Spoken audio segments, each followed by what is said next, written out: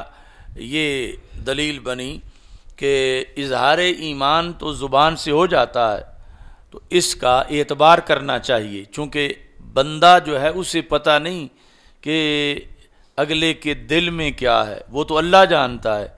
مگر جب اس نے خوف اگرچہ تھا، اس نے کلمہ پڑھ لیا، تو اس کے کلمہ پڑھنے کا اعتبار ہونا چاہیے، اسے مومن مانا جائے۔ اور دلیل یہ بنی کہ رسول اکرم صلی اللہ علیہ وسلم نے فرمایا کہ جو زبان سے اظہار تھا وہ تو تھا، اب آگے اصل محل دل کا تو ایمان ہے، تو پھر تم نے وہ کیوں نہیں دل چیرا؟ دل چیر کے تم دیکھ لیتے۔ مطلب یہ تھا استفہام انکاری تھا، یہ نہیں کہ واقعی تم دل چیرتے، یہ مطلب تھا کہ عام بندہ جو ہے قیامت تک اس کے لیے یہی چیز وہ پیش نظر رکھے گا کہ اس نے زبان سے کلمہ پڑھ لیا، چونکہ حقیقی دل کوئی چیر بھی لے سینہ تو وہاں سے کلمہ پڑھ نہیں سکتا کہ وہاں کلمہ لکھا ہوا ہو، وہاں کلمہ موجود ہو، وہاں ایمان جو ہے سکونت پذیر ہو۔ تو اس واسطے رسول اکرم صلی اللہ علیہ وسلم نے یہ ارشاد فرمایا۔ اس سے پہلے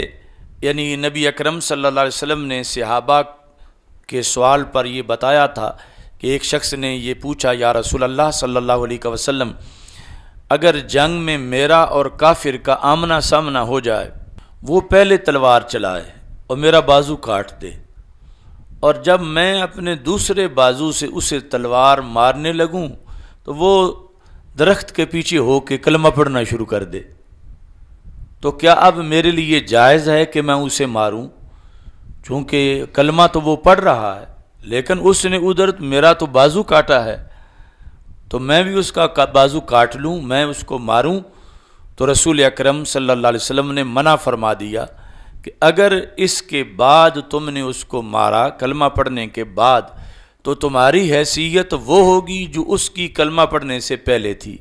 اور اس کی حیثیت وہ ہوگی جو تمہارے تلوار چلانے سے تمہاری حیثیت پہلے تھی،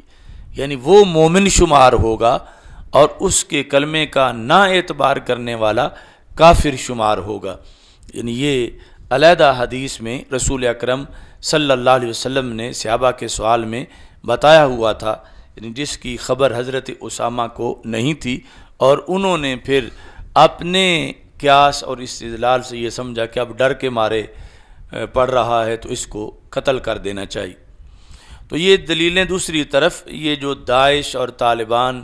ان کے لحاظ سے بھی ہیں کہ انہوں نے مومن کے کلمے کو صرف اس بنیاد پہ غیر معتبر سمجھا کہ یہ چونکہ پاکستان کا فوجی ہے لہذا پاکستان کی فوج میں ہونے کی وجہ سے یہ مرتد ہو گیا ہے اور اس کا کلمہ معتبر نہیں، اور ایسے ہی علماء و مشائخ جو انہوں نے قتل کیے کہ یہ اگرچہ کلمہ پڑھتے ہیں مگر دل میں یہ ایمان ان کے نہیں، یہ منافق ہیں، معاذ اللہ ان کو قتل کر دیا جائے۔ تو یہ ساری کی ساری یعنی جو واردات تھی یہ شریعت کے منافی تھی کہ جب کلمہ پڑھنے والوں کو چوکوں میں لٹا کے ذبح کیا جا رہا تھا اور اس طرح کی وارداتیں کی جا رہی تھیں، اور اس بات میں یعنی یہ سارے ایک جیسے ہیں، ان کا ایک ہی پیو دادا ہے، اور اس بنیاد پر یعنی انہوں نے خوارج کا یہ مذہب اپنایا ہوا ہے، اور اس کے بعد ڈنڈے کے زور پر شریعت کے نفاذ کی تھیوری بھی ان کی مشترکہ ہے، خواہ وہ ٹی ٹی پی ہو یا افغانستان کے طالبان ہوں، چونکہ وہاں جب ان کی حکومت ختم ہوئی تو پھر پاکستان میں آ چھپے، اور پاکستان کا پرویز مشرف جو کہ بہت غدار تھا اور اس نے امریکہ کی حمایت کر رکھی تھی، اڈے دے رکھے تھے، تو وہی طالبان افغانستان کے پاکستان میں دھماکے کر کے بدلہ لے رہے تھے کہ انہوں نے کیوں اڈے دیے ہیں یا کیوں حمایت کی ہے۔ تو یہ دوسری مخلوق نہیں تھی، جس طرح آج کچھ حماقت خیز سنی جو ہیں وہ یہ سمجھتے ہیں کہ وہ اور ہیں، یہ اور ہیں، یہ ایک ہی ہیں، یعنی اچھے برے طالبان کی کوئی تمیز نہیں ہے۔ ہاں ٹھیک ہے کہ ایک امریکہ کو شکست دینا، اس کے خلاف لڑنا، وہ جزوی طور پر ایک عمل اچھا ہے، اور وہ بھی اگر ماضی کو دیکھیں تو پھر وہ بھی متنازع بن جاتا ہے کہ کبھی یہی امریکہ سے وظیفہ لیتے ہیں اور روس سے لڑتے ہیں، اور کبھی پھر جس وقت روس کا مسئلہ ختم ہوتا ہے تو یہ جس طرح کے کوئی گرو اپنے چیلے پالتا ہے، اور ان چیلوں میں سے اگر کوئی گرو کو اکڑے تو پھر گرو اسے بھی مارنا شروع کر دیتا ہے۔ پہلے تو اپنے چیلوں سے اپنے مخالفین کو مرواتا ہے، لیکن اگر چیلوں میں سے کوئی چیلا زیادہ بڑھ جائے تو وہ گرو کو اکڑے، تو گرو یہ نہیں دیکھتا گرو کہ یہ تو میں نے خود پالا تھا، وہ اس کی گردن پہ مارتا ہے۔ تو یہ پہلے پالے گئے تھے اور پھر روس سے لڑائے گئے تھے، اور پھر جب یہ خود انہوں نے سمجھا کہ اب ہم کافی سیکھ چکے ہیں، دولت آ گئی ہے، اسلحہ آ گیا ہے، لہذا ہم اپنے گرو سے بھی اب بعض مسائل کے اندر اپنا لوہا منوائیں، اپنا ہم مستقل، تو پھر اس گرو نے مارنا شروع کر دیا۔ تو یہ ایسی چال ہے، اور اس میں بہکے ہوئے لوگ جو ہیں وہ ایسی باتیں کرتے ہیں کہ ان کی دو قسمیں ہیں، ایک فلاں جگہ ہے، دوسرا یہاں ہے۔ یہ سارے ایک ہی ہیں، اور اپنے اپنے مفادات کے لیے کوئی کسی سے فنڈ لے لیتا ہے، کوئی کسی سے فنڈ لے لیتا ہے۔ جو یہاں پاکستان میں لڑ رہے تھے یہ انڈیا سے لے رہے تھے، دوسرے کہیں اور سے لے رہے تھے، تو تنظیمیں انہوں نے جدا جدا کر لیں آپس میں، مگر ان کی تھیوری، ان کا عقیدہ ایک ہی ہے، اس کے لحاظ سے کوئی فرق نہیں ہے۔ اچھا جی، تو امام اعظم ابو حنیفہ رحمۃ اللہ علیہ کی جو دوسری دلیل ہے وہ یہ ہے کہ امام صاحب کہتے ہیں کہ ایمان کا لغوی معنی ہے تصدیق۔ اس بنیاد پر جب حکم آیا آمینو، لوگو ایمان لے آؤ، تو مطلب کیا تھا؟ اللہ کے ایک ہونے کی تصدیق کرو، رسول پاک صلی اللہ علیہ وسلم کے آخری نبی ہونے کی تصدیق کرو۔ صرف تصدیق کا حکم دیا جا رہا تھا، ساتھ دوسری کوئی چیز نہیں تھی، تو تصدیق اکیلی بسیط ہے، اس کا کوئی جزو نہیں ہے۔ ایسے ہی ایمان جو ہے کفر کی ضد ہے، اور الاشیاء تعرف باضدادها، تو کفر جو ہے اس کا محل قلب ہے، یعنی کافر کے کفر کا محل دل ہے، وہ جس کو کفر جہود کہتے ہیں، یعنی دل، اس کے دل میں ہے کہ وہ نہیں مانتا۔ تو جب کفر کا محل دل ہے تو اس کو ختم کرنے پر جو ایمان مرتب ہوتا ہے اس کا محل بھی دل ہے، اس لیے ایمان کا محل دل ہے، اور دل کے لحاظ سے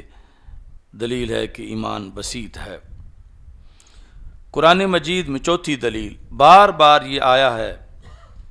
یعنی عمل کا ایمان پر عطف ڈالا گیا ہے، الا الذین آمنوا وعملوا الصالحات، اور عطف کا جو حقیقی معنی ہے وہ مغایرت ہے کہ معطوف علیہ اور معطوف دو جدا چیزیں ہیں۔ عطف کا حقیقی معنی، دوسری پھر جو ہے وہ جا کے کوئی دور کی تعویل کرنی پڑے گی، ورنہ جب دو چیزوں کے اندر عطف آ گیا تو دونوں کو جدا سمجھا جائے گا۔ جا زید و عمر، اب زید اور ہے، عمر اور ہے،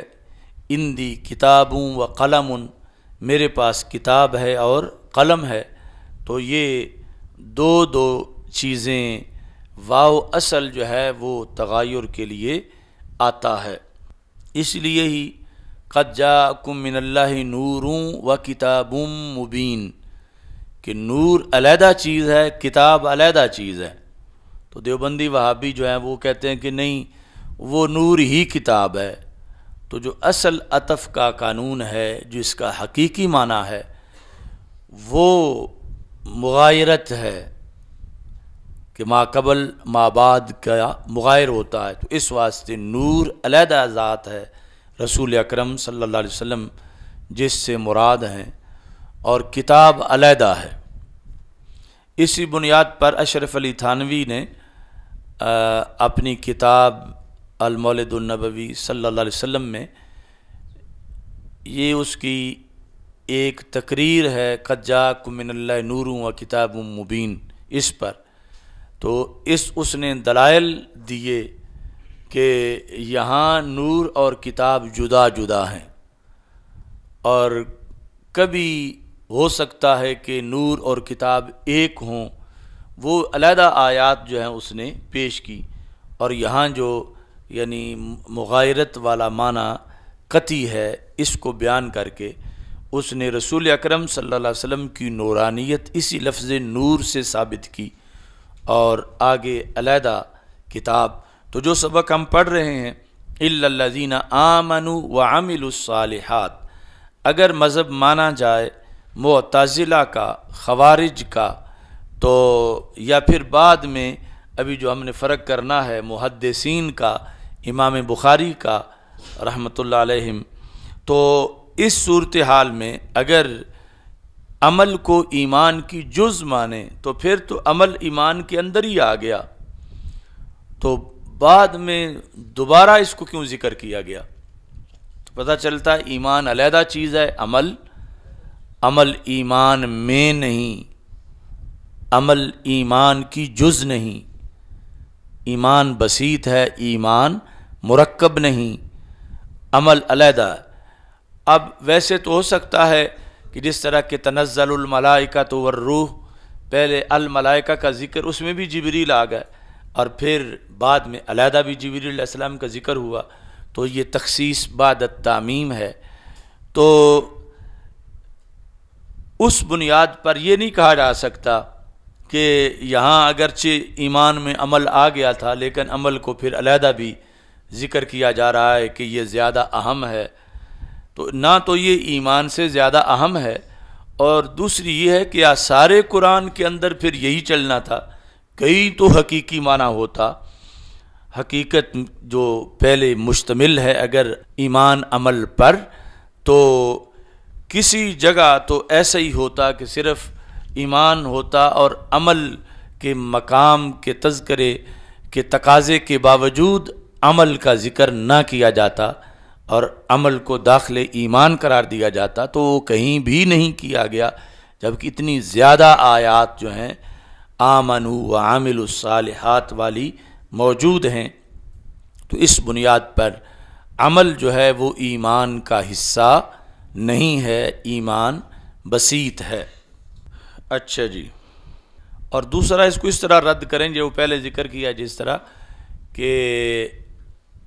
یہ جو تخصیص بعد التعمیم ہوتی ہے، یہ تب ہوتی ہے کہ جو واو عطف کے بعد ذکر ہے وہ پہلے سے زیادہ اہم ہو، جس طرح عام فرشتوں سے جبریل زیادہ اہم ہیں تو انہیں علیحدہ کر کے ذکر کیا گیا۔ حافظوا علی الصلوات والصلاۃ الوسطی، عام نمازوں سے صلاۃ وسطی زیادہ اہم ہے تو اسے علیحدہ ذکر کیا گیا، تو تب ہوتی ہے تخصیص بعد التعمیم۔ اور یہاں بالیقین مخالفین کے نزدیک بھی عمل جو ہے وہ ایمان سے افضل نہیں، ایمان ہی عمل سے افضل ہے۔ تو اس بنیاد پر ان کے مانے ہوئے قانون کے مطابق بھی یہاں تخصیص بعد التعمیم نہیں ہے، بلکہ واو مغایرت کے لیے ہے، ایمان علیحدہ ہے اور عمل علیحدہ ہے۔ پانچویں دلیل، وَمَن يَعْمَلْ مِنَ الصَّالِحَاتِ وَهُوَ مُؤْمِنٌ، تو یہ جو حال ہوتا ہے یہ ذوالحال کی قید ہوتا ہے، حال ذوالحال کی قید ہوتا ہے۔ مثلا جانی زید راکبن،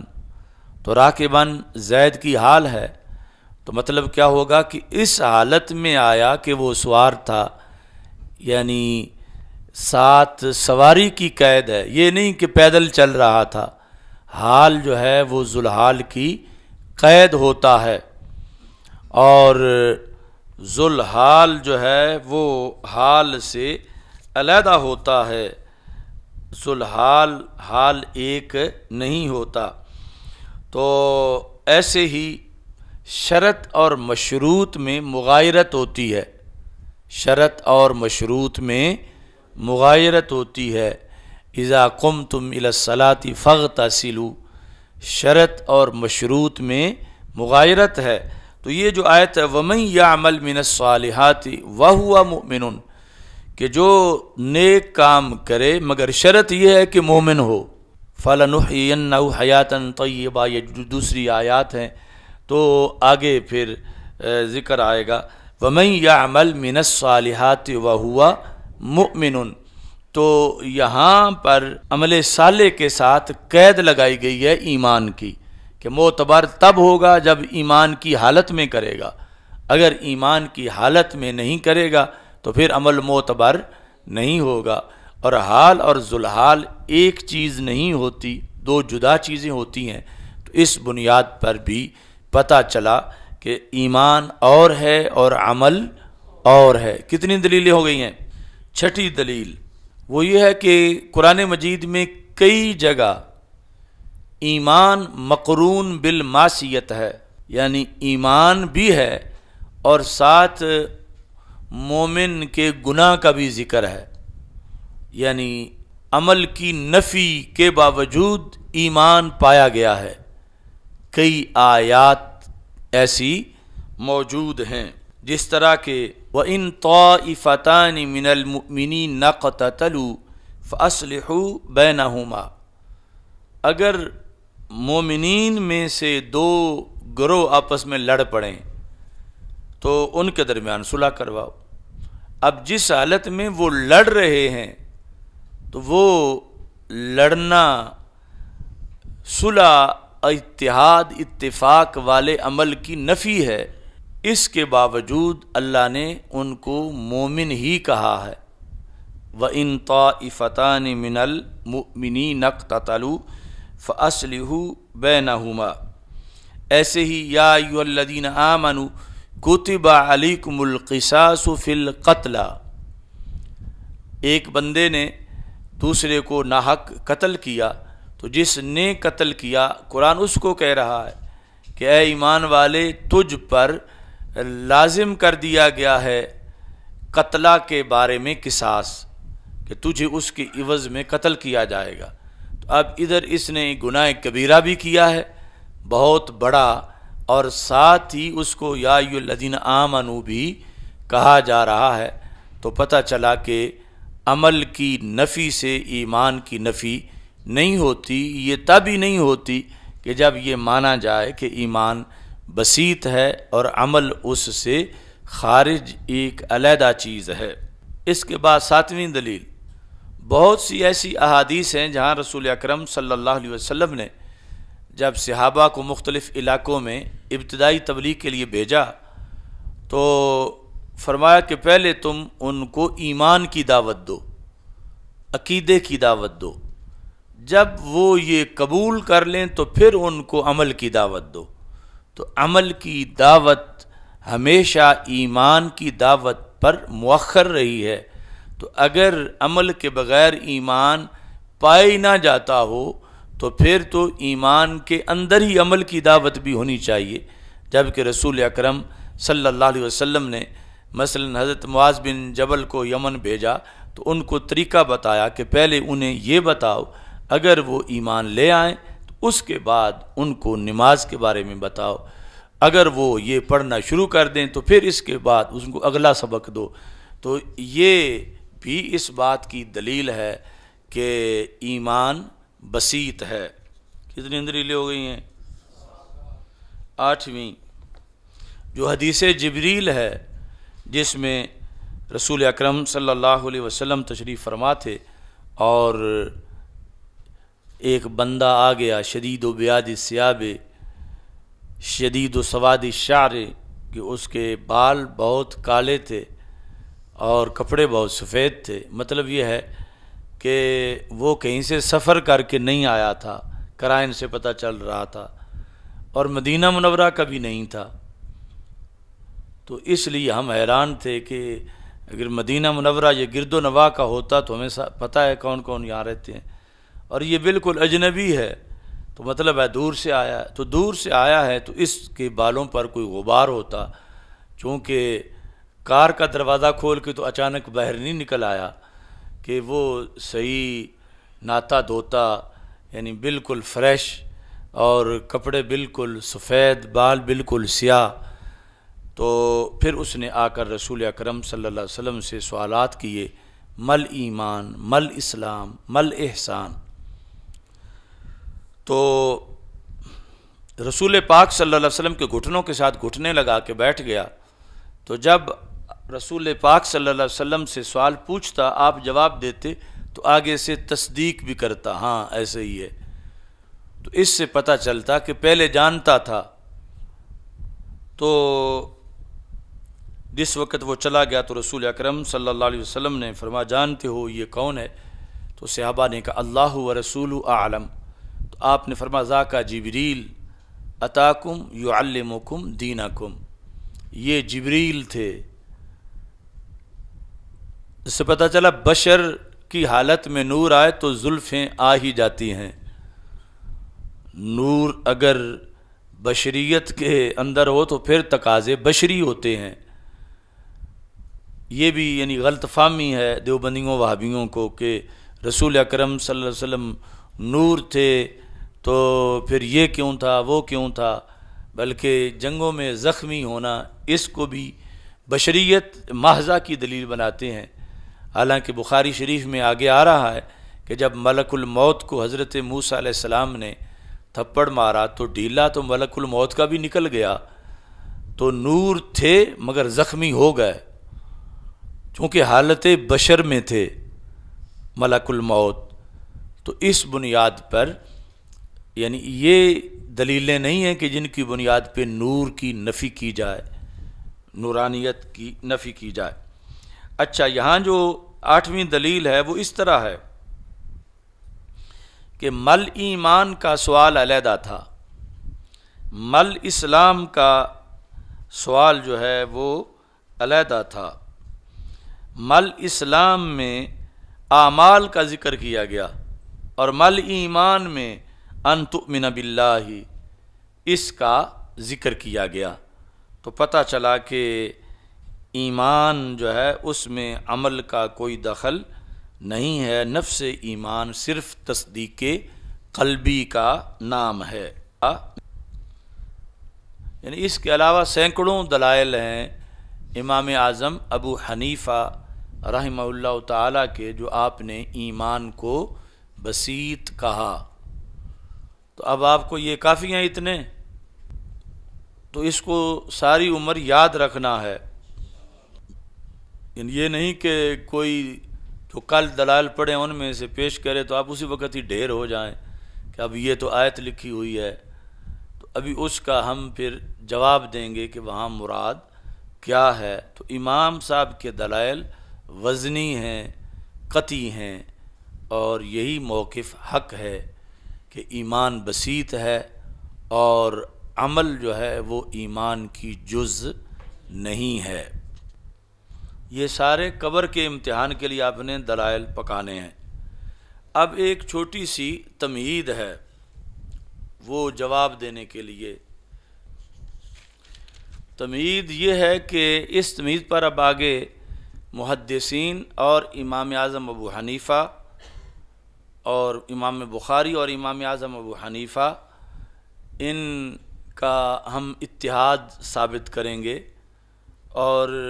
جو فرق ہے معتزلہ اور خوارج سے کس کا، محدثین کا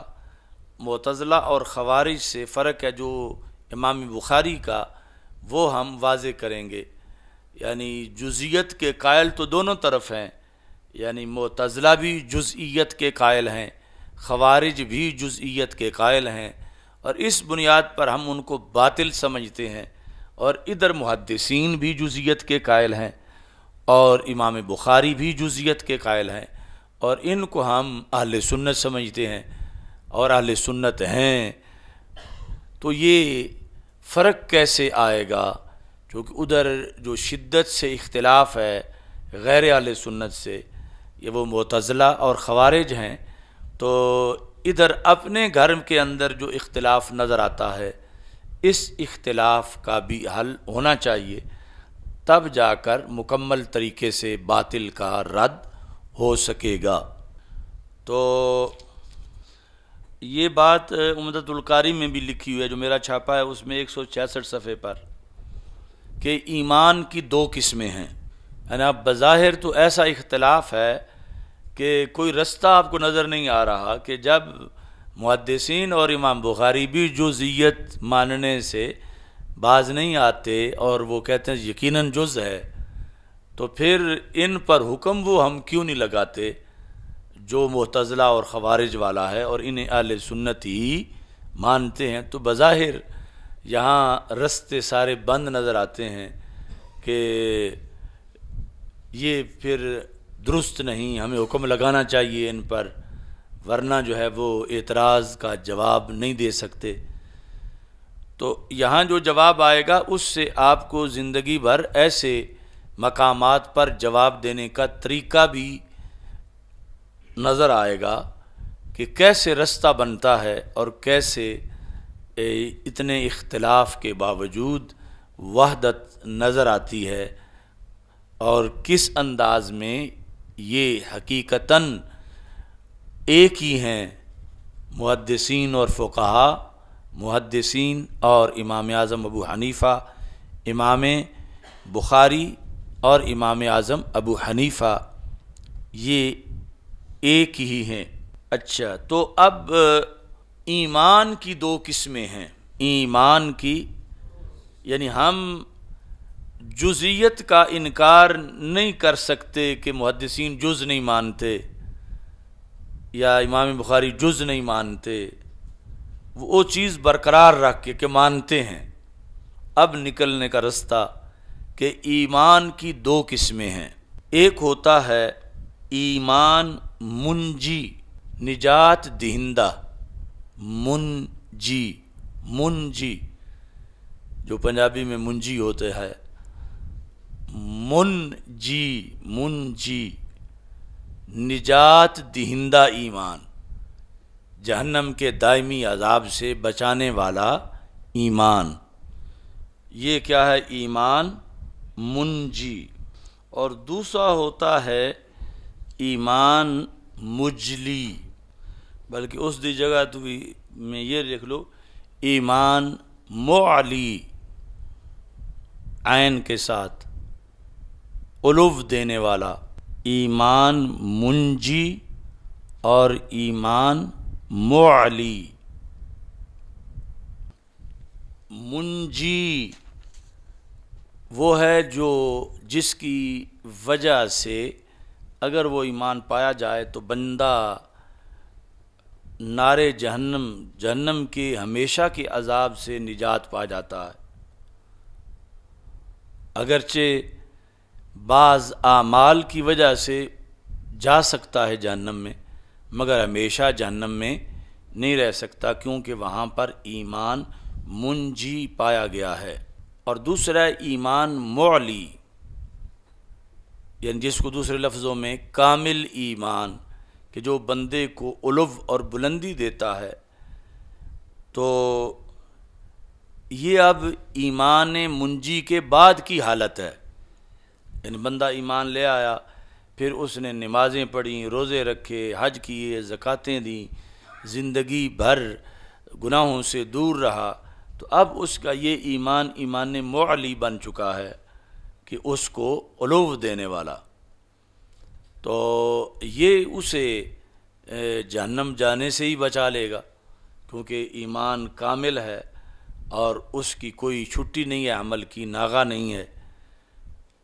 تو یہ دو قسمیں ہیں، ایمان منجی اور ایمان معلی۔ اسی طرح ایک اور اصطلاح بھی ہے، وہ بھی یعنی یہ تمہید آ رہی ہے اس جواب کی جو ہم نے ان کی وحدت ثابت کرنے کے لیے دینا ہے، کہ ایک ہوتی ہے جز ترکیبی، جز ترکیبی، اور دوسری ہوتی ہے جز تزیینی، جز تزیینی،